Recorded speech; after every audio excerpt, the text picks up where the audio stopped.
igice cyatambutse mu nkuru y'igikomere twasize Ella yararimo asaba umugabo we Ethan imbabazi ndetse yararimo amubwira ko afite byose ariko atamufite ntacyo byaba bimumariye. Aha yararimo abwira Ethan ati mbabarira kuba narakubeshye. Twasize Ethan yaramaze kwigendera yarakazenga amarira mu maso ntacyo gukora yari afite. Ese ubundi byarangiriye he?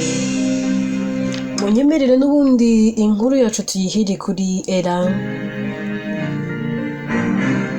asanga umugabo we mu kazi yinjira muri ofisi ya Ethan neza ukagira ngo ntiyamubonye ukagira ngo nta nubwo amwitayeho. Got my love, please can we talk? Ethan ati Ella ikintu utambwiriye mu rugo uje kumbwirira mu kazi ni iki? Niba hari ikibazo ufite genda ujye kuri banki ufate isenti ukemura ikibazo ufite. Ati mugabo mwiza ikibazo mfite ntabwo cyakemurwa n'isenti. Ikibazo mfite nta wundi muntu wagikemura, nta n'undi muntu wamba hafi gakemura ikibazo mfite, niwe wenyine ugomba kugikemura. Ethan akomeza kwirebera rwose muri mashini kugira ngo nta nubwo yamwumvise. Ella aramwegera akamuhagarara iruhande avuga ati niwe ndi kuvugisha Ethan. Atari ko se wamugore we, what do you want? Nakubwiye niba ufite ikibazo genda ushaka uburyo ubikemura, amafaranga arahari gukemurira ikibazo. Ella atari ko se amafaranga ni buri kimwe. Amafaranga ntatanga umunezero, amafaranga ntatanga amahoro. Ubu se ko tuyafite bitubujije kuba turi kuryana? Ubu se ko ndi mu rugo rwuzuye rufite buri kimwe, rufite icyo nshaka cyose, n'icyo nshaka nkambara, icyo nshaka nkajya aho nshaka nkagenda mu modoka nshaka.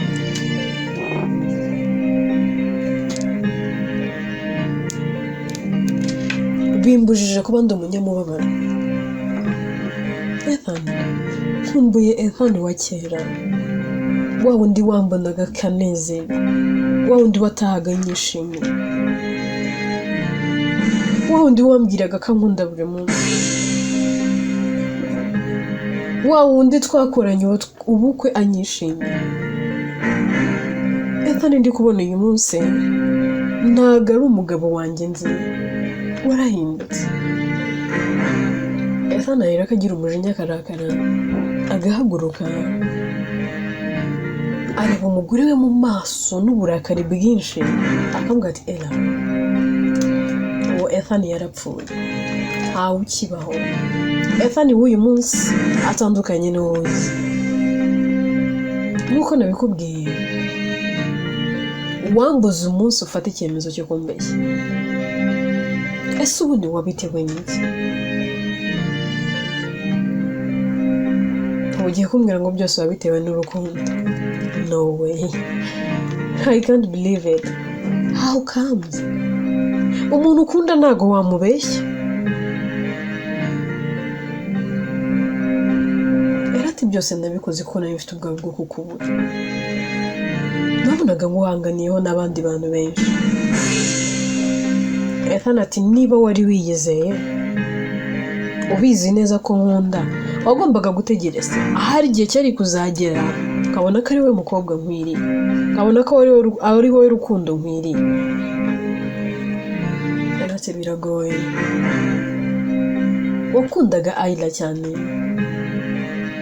inshuro zose wamwirukaga inyuma, buri munsi yabaga ari Ella, yabaga ari Ayla aho kuba Ella. Byarambabazaga. Ethan ati ni nayo mpamvu se wibye amadocuments amwe n'amwe kugira ngo yirukanwe mu kazi.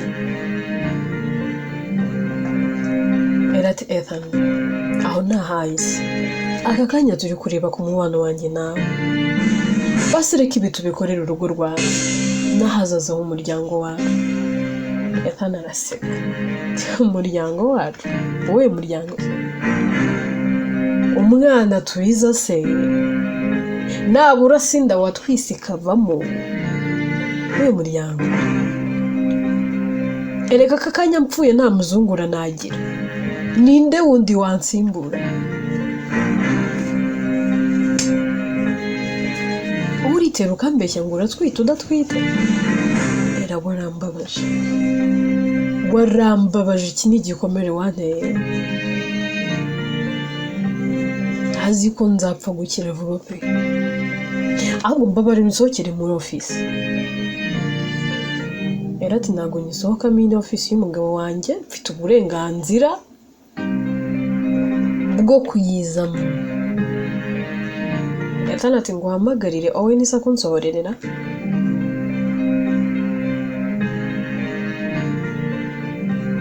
Nakuzuyazanye. Ethan ahera akahamagara Owen.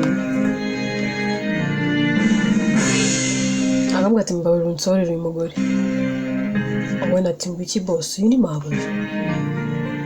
Undi ati mvuze ngo iki? Urumva ibyo nkubwiye ntabwo nabyukora. Owen ati mabuja tugenda.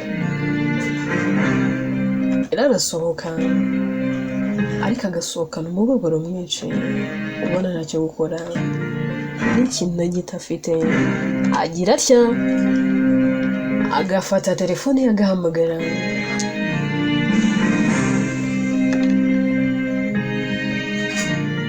Avugana n'umuntu, rero ko yinjira mu modoka akerekera.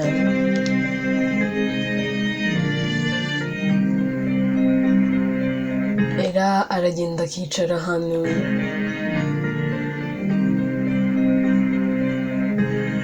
Ubona asa naho afite umuntu ategereje. Ako kanya ayirahera akahinguka, akaza yisekera, ubona yinezererewe. Akavuga ati oh Ella, urasa neza bamwe. Shaso bwiza urasa na biki? Ubona nta murare, ubona atanishimye. Kiyara biramucana. Akavuga ati siko mbona utanezerewe. Mpamagaye mbwira ko nshaka. None nkugeze iruhande ndabona urakaye. Kendi kuza nseka, none wowe ndabona ntazi mood urimo. Wabaye iki?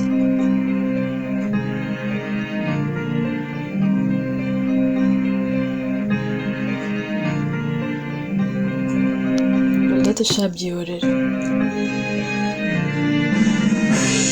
Nseke se, ndire se.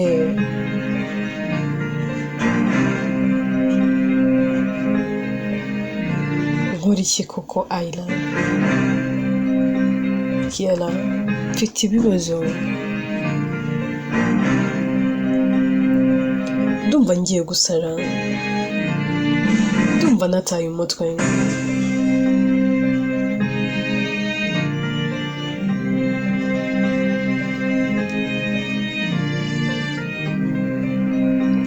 Si byagenze bite? Kanica numbwire neza. Ufite ibihe bibazo?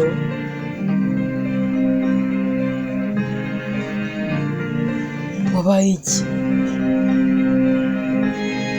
Ethan bisa arabizi. Yaba abizi ko ufite ikibazo.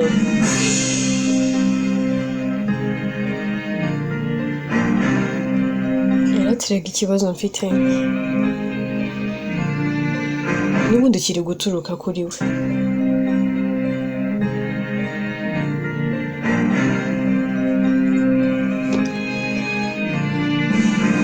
Ati ntabwo mbyumva neza, kiraturuka kuri we gute se?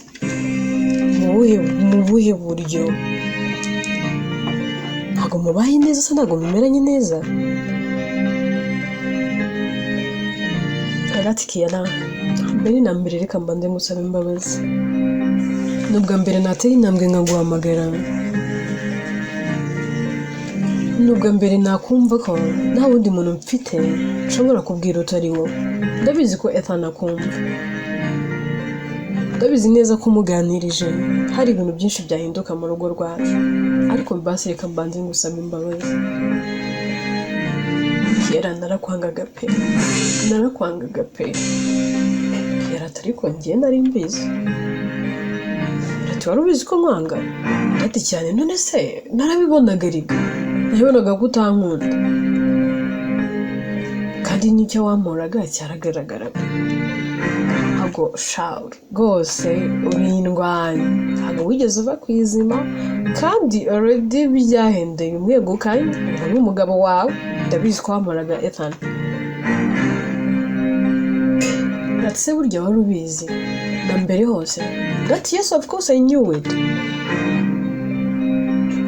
tukanyihorera ukigira nkaho nta kintu uzi ati none ariko bikora iki nari kuza tugahangana se tukarwana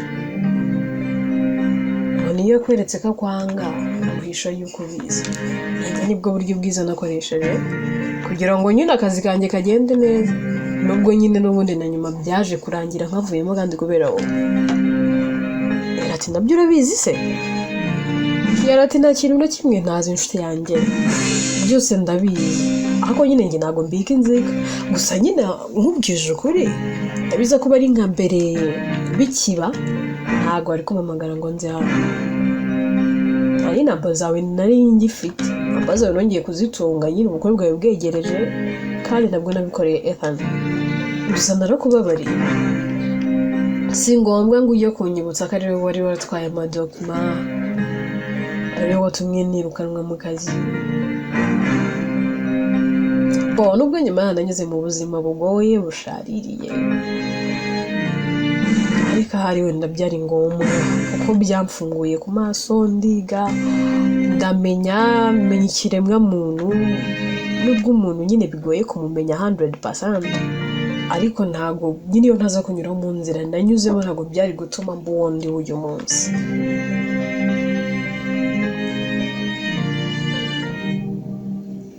ndati okay gusa ndumva ntunguwe ndati ibyo tubyihorera ahubwo mbwira ufite ikihe kibazo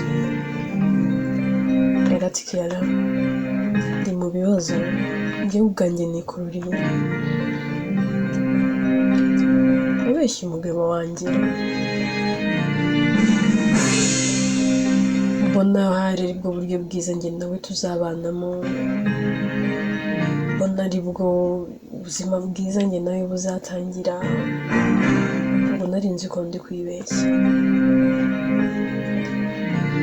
ibi byo natekerezaga ko bizambera iby'umugisha biri kumbera iby'umuvumo pe kera ariko kugeza ubu sindumva icyo ushaka kuvuga umubeshya iki se kera mbere yuko mbana na Ethan namubeshye yuko numwite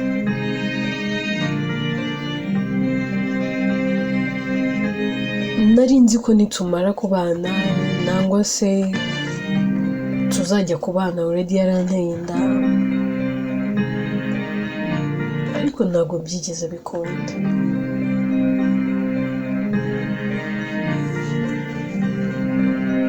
byaranze pe buri gihe ndagerageza bikanga nagiye no kwa muganga nakoze uko nshoboye narivuje yewe no mu bapfumu nagiyeyo ariko neza umwana naramubuze kera ariko nawe wabeshye ikintu gikomeye ese wumvaga ko basi watekerezaga ko iyo ndushobora kuzahera kugitwita ntabwo watekerezaga ko bitazakunda ariko se birandenze byose byakugendekeye gute ubundi kera byose ni amakosa yanjye mfite ubwoba ko ntazigera mbyarana umunsi n'umwe ariko ahari ndimo ndahura n'ibihano by'Imana nakoze amabi menshi nkiri umukobwa ese ubundi ndi umugore ndi umukobwa ndi igiki kera byitwa ko ndi umugore w'umugabo ariko se ko nta mwana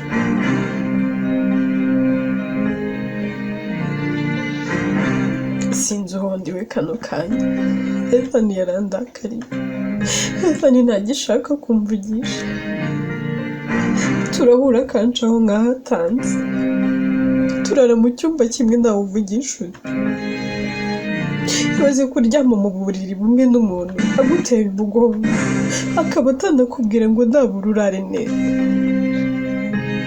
ntashobora kuba yakubwira ngo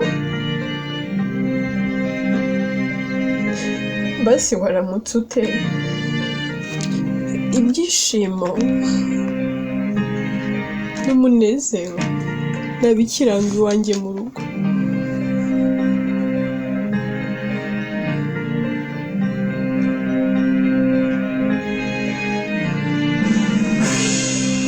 ariko byose ni njye wabyiteye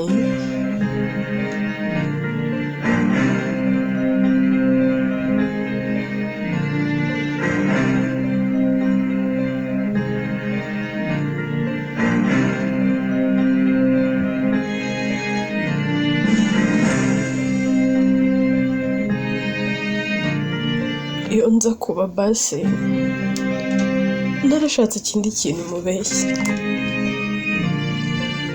ntabwo byakabaye bimeze gutya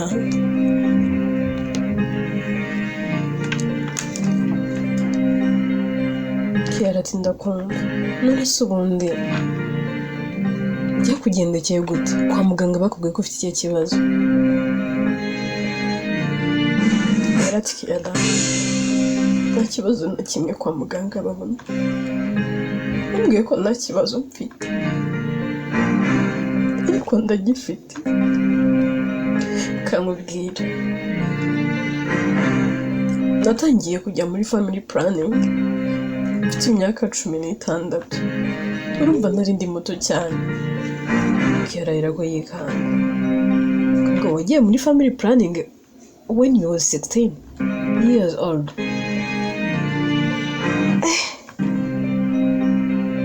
nusubwo watekerezaga iki ndetse wagiye muri family planning kuri iyo myaka yawe mikeya urimo uraboneza urubyaro utazi ko unafite utigeze unabyaraho watekerezaga iki era tikiyana muri iyo myaka yanjye nta muntu wambwiraga ngo numve nakoraga ibyo nshaka nari mfite igikondi kandi sinavuganaga n'aburungano abantu bakuze gusa banduta basore banduta abagabo kumva rwose ni njyewe ugezweho naje guhura n'umugabo umwe wari ufite amafaranga niwe wangira inama yo kujya muri family planning ngo ntazigera nyine nsama nyine nkiri mutoya ngahaza zanjye akaba hakangirika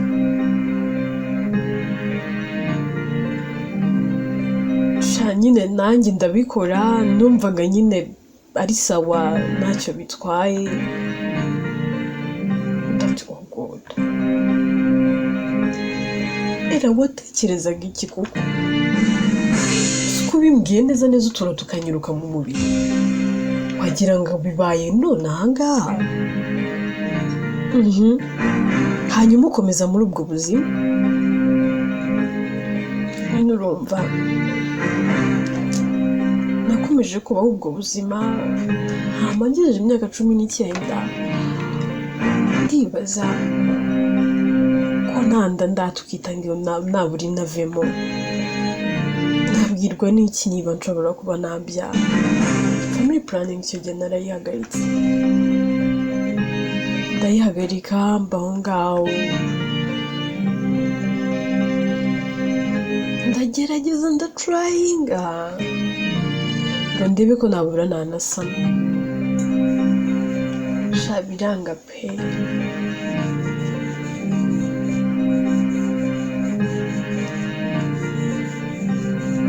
rimwe byabaye nk'ibimbaho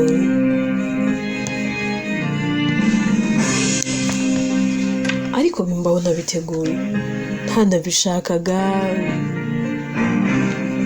ndingwa nabi ndarwaragurika mirirwa nabi cyane. Nkumva icyo gihe nandi kwiga university ndavuga ntaginda nayibyara ko naba ngiye guhagarika amasomo. Kera ati ibintu byo kuvuga ntubivuge ntumubwire.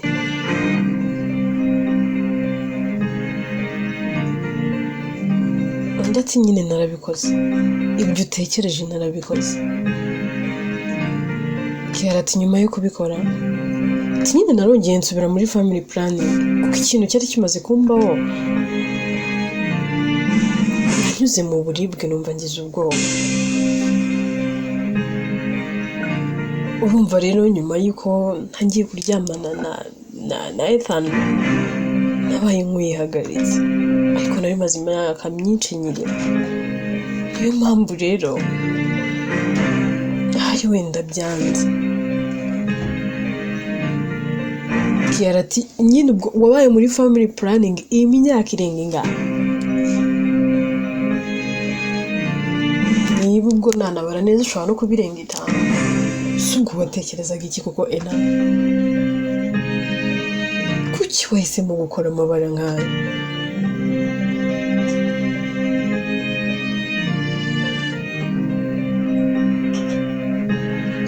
Rero ati nabonaga nta bundi buryo, nta kindi kintu mfite nakora.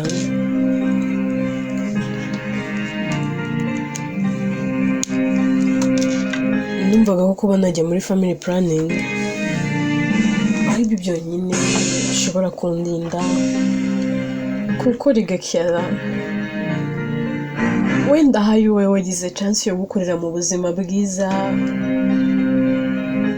gira chance yo kwiga bitakugoye bitakuvunnye, ariko njye ninjye wiheraga school fees, nimenyeraga each and everything.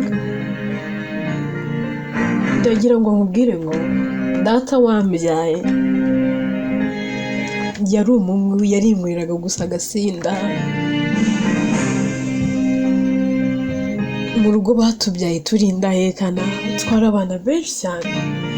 So rero kubona nyine uburyo mama twitaho byaragoranaga. Imana igiye kunyica imubwiza. Niba navuga ko nafite igikundiro cy'abadayimoni numbaze, narakundwaga pe. Icyo gikundiro nicyo cyatumye njya mu mabi. Nakoze amabi menshi Kera nakoze amabi menshi pe. Nakoze amabi menshi ntabwo mba nshaka kubyibuka. Nanyuze mu buzima bubi Kera. Nakubeshye nubwo nageze aho nkahindurira ubuzima mu rugo nkabubakira, mama wanjye nkamushakira icyo akora, iwacu nkahahindura neza hagahinduka ibuzungu. Abantu benshi bazi ko nabikoze bivuye mu maboko yanjye. Abantu benshi bari bazi ko mfite akazi karenze, ariko nakoze amabi menshi pe. Ibibi byose bibaho ndabizi narabikoze. Ahari wenda ndikura n'igihano cy'Imana, ahari wenda akantu kanya Imana iri kumbana. Kera mfite ubwoba ko ngiye kubura Ethan, mfite ubwoba ko ngiye kubura urukundo rw'ubuzima, mfite ubwoba ko ngiye kubura umugabo nakunze. Nemera ngakora amabi menshi, nemera ngahemuka, kandi mubona hemukiye nawe urimo. Ngiye kumutakaza. Ese ubu koko Imana yambabariye ikama kubyara, ese niyo yama umwana ubu byaba bihagije.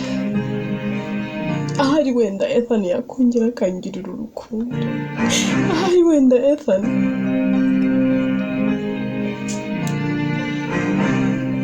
akongera akanyitaho,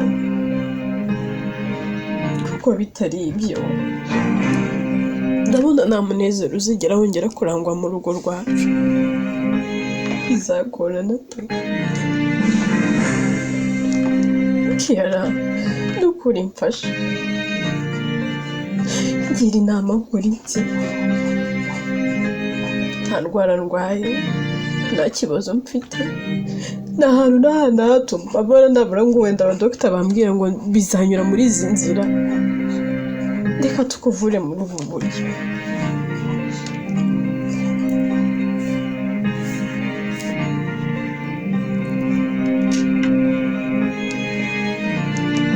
Kiara ati Ella, you have to be patient.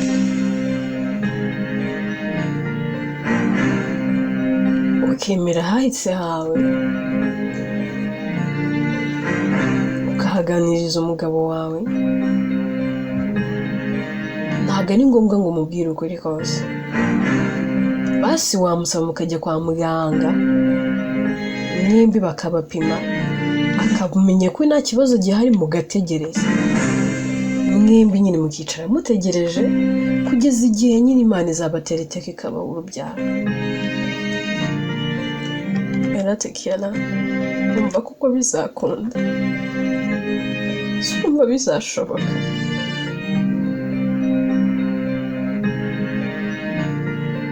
Kiara terega nta kidashoboka ahari wenda Imana yarakurakariye yarakajwe wenda n'ibyo wakoraga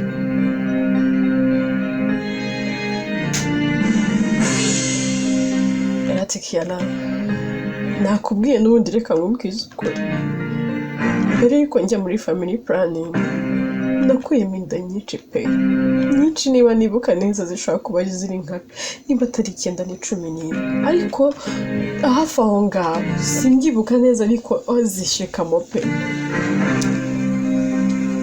akizo nibuka neza ni 9 Kiara ati mu izina rya Yesu 1 2 3 4 5 6 7 8 9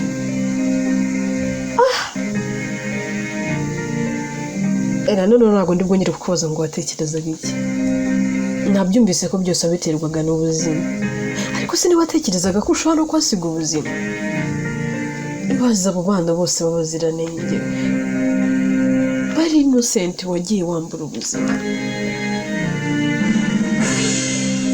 Terega Kiara ahari nicyo cyatumye Imana imbana ahari nicyo cyatumye Imana inyima urubyaro mfite ubwoba ko byarangiye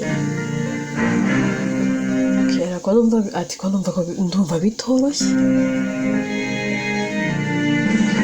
Ella nyine wenda ndabyumva wari wugarijwe ntabwo wari worohewe ariko nawe wararengeye 9 nyinshi ni ukuri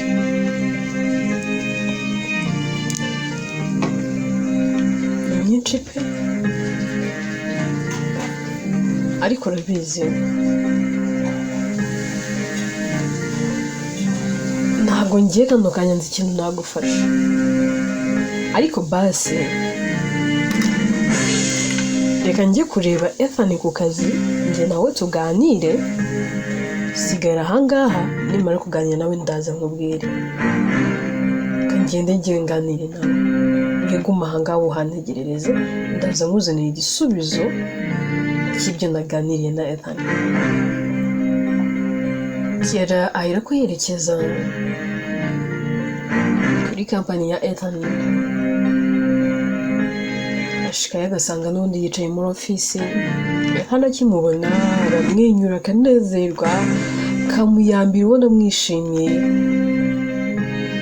Kiara ati inyambira gakeye wabaye umugabo w'umugore ndetse ariko ibyo se bivuze iki wowe nakunze mbere ndetse shabyihorera ibyo se ni ibiki maze ko wankunze mbere ubwo turi kumwe atanatuguzanya iti kusiwe wabyanze siwe wankati Kiara ati ibyo sibyo binzanye icara tuganira ahubwo Ethan ati ariko ubundi wa mugani ko udakunze kuza hano ni iki kikuzanye madame ze ni iki kikuzanyira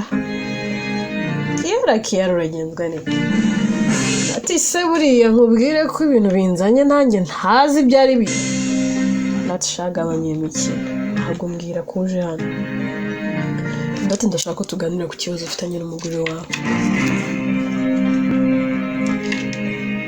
Hano tugeze urakomeje Kiara ati yego ndashaka ko tuganira ku kibazo ufitanye na Ella. Hano ati Kiara ndakubaha ndagukunda niba uzanywe hano n'ikibazo cya Ella sohokera muri office. Inkuru yacu reka tuyisubikire ahangaha. Ese koko Ethan arakomeje arasohora Kiara nangwa ari bumwemerere baganire. Yitwa Gikomere, yewe nitwa Atete, rero ninjye yandika kandi ni nanjye uyibageza.